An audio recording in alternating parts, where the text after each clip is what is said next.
مشروع إبرام اتفاقية تعاون بين جامعة فاس وبلدية كفر سبا بدولة إسرائيل وبناء على المشترك بين الجانبين إضافة للمشروع. الاتفاقية معروضة على أنظار المجلس الموقر نص التداول والمصادقة.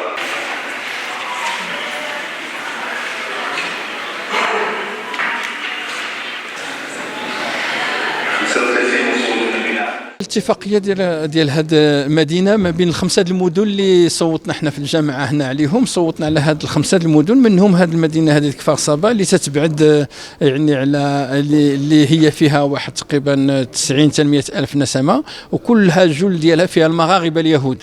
واللي اكد علينا بانه هاد البلديه هذه مع الرئيس ديالها اللي هو الزوجه ديالو كذلك مغربيه، وعنده اعضاء نواب ديالو في المكتب ديالو هما مغاربه يهود. هذا هو اللي خصنا ناكدوا عليه، ان هاد المغاربه هادو متشبتين بالهويه ديالهم، متشبتين بالهويه ديالهم المغربيه، وتيتمناو فوقاش واحد قال لي تما في عمره 54 عام هذه باش خرج من صفرو وباغي يرجع، لانهم عزيز عليهم المغرب وباغيين المغرب وباغيين ملك البلاد وباغيين المغاربه خوتهم وعندهم الهويه ديالهم تيحافظوا عليها بزاف، وكلهم تيبغيو المغرب. حنا هادو المغاربه ملي مشينا عندهم مغاربه يهود، وفعلا كان واحد الحب والتطلع انه يكون واحد اتفاق ديال التسامح، ديال التعارف، ديال تبادل الزيارات، وديال يكون يعني الزياره لهم تجي عندنا، والتجربه اللي عندهم شي تجربه في تدبير الجامعات احنا مستعدين، وهما باغيين يربطوا هذا الاتصال. هما اللي داروا الطلب وجاني عن طريق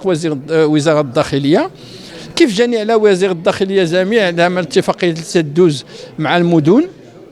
فهاد الاتفاقيات، هذا المشروع اتفاقيه التعاون احنا دابا صوتنا عليها بجميع يعني الحلفاء ديال المجلس، وغادي نصيفطوها عاوتاني المصادقه، ومن بعد عاد يمكن لها تكون ان شاء الله جاريه المفعول في ارض الواقع.